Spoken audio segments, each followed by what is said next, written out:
नमस्कार, मैं रजनीकांत, साथ में आप सभी का बहुत बहुत स्वागत है। नीट का हिट पूरे देश में। अभी जो नीट की तापमान है, नेशनल एलिजिबिलिटी एंट्रेंस टेस्ट की मैं बात कर रहा हूं। छात्र क्यों प्रदर्शन कर रहे हैं, छात्र सड़कों पर क्यों हैं, और नीट परीक्षा के बाद क्वालिफाई करने के बाद देश को एक बेहतर डॉक्टर मिलता है, एक बेहतर चिकित्सक मिलता है। साल भर की तैयारी, कई वर्षों की तैयारी, कई वर्षों की मेहनत, और उसके बाद जब कोई एग्जामिनेशन का पेपर लीक हो जाता है तो सड़कों पर उतरना, विरोध प्रदर्शन करना या अपने भड़ास को निकालना एक लाजमी है। हर छात्र जो इतने सालों से मेहनत करता आ रहा है, एट द 11th आवर उसे पता चलता है कि ये परीक्षा जो है उसका पेपर लीक हो गया है।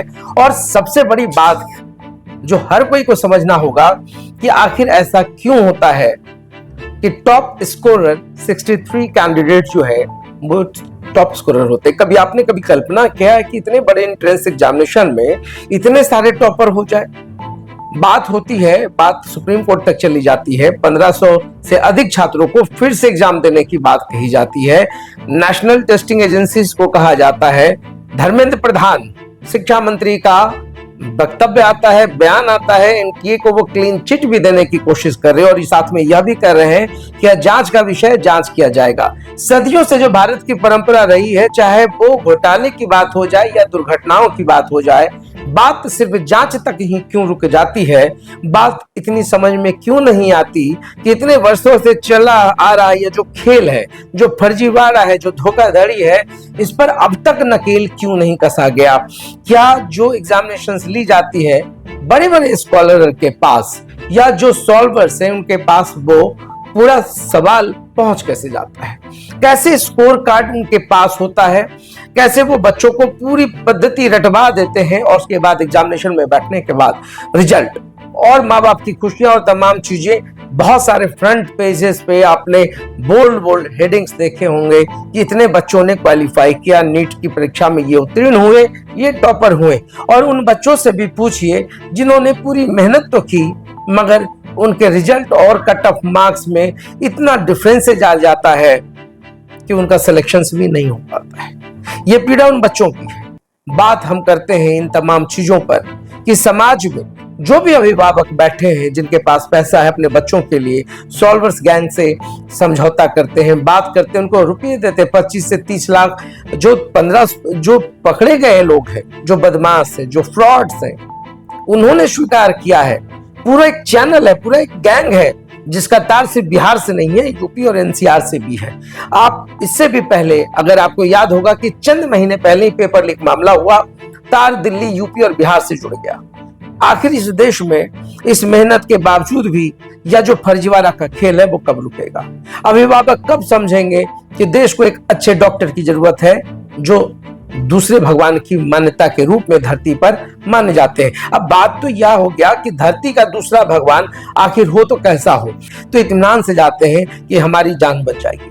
मगर जरा सोचिए कि फर्जीवाड़ा से निकला हुआ वो डॉक्टर, मार्क्स बेसिस पे निकला हुआ वो डॉक्टर, सर्टिफिकेट के आधार पर समाज में प्रैक्टिस करने वाला डॉक्टर, जिसके बैकग्राउंड में ही फर्जीवाड़ा रहा होगा, आखिर ऐसा क्यों होता? सबसे महत्वपूर्ण है इतना बड़ा एग्जामिनेशन जहां पर समाज में आप एक टॉप डॉक्टर्स देते हैं, उसमें फर्जीवाड़ा या तो क्राइम हुआ ना, और सरकार सिर्फ पल्ला झाड़ ले या कहकर कि हम तो जांच कर रहे हैं, ये जांच का जो आंच है या कब बुझेगा? सवाल तो फिर यह भी होता है कि समाज में बनने वाला इंजीनियर्स जो अपने एलिजिबिलिटी टेस्ट के आधार पर इंजीनियर बनता है, अगर वो स्कॉलर के सपोर्ट से इंजीनियर बन भी जाता है तो वो देश का भला कितना करेगा? इन तमाम विषयों पर गहन चिंतन की जरूरत है, एक सामूहिक प्रयास की जरूरत कि जो बच्चे इतने मेहनत करके अपने जी जान से 2 साल 3 साल की कड़ी मेहनत के बाद इस दिन का इंतजार करते हैं और सब कुछ होने के बाद उनको एक छोटा सा एक न्यूज अखबार में पढ़ने को मिल जाता है कि यह परीक्षा रद्द कर दी गई। जरा सोचिए उनके भविष्य के साथ क्या होगा? क्या उनका जो मेंटल लेवल है या जो साइकोलॉजिकल वॉर होता है, क्या यह देश के हित में है? नहीं है। तो सार्थ के माध्यम से मैं फिर एक बार सरकार से यह मांग जरूर रखूंगा कि इसकी नौबत ना आए, ऐसे कड़े कानून बनने चाहिए ताकि आने वाली पीढ़ी कम से कम इससे सबक ले। आने वाले जो भी एंट्रेंस टेस्ट में बच्चे बैठते हैं उनको पता होना चाहिए कि मेहनत के बूते ही पास किया हुआ या जो आपने ज्ञान अर्जित किया है वही आप समाज को लौटाने वाले हैं।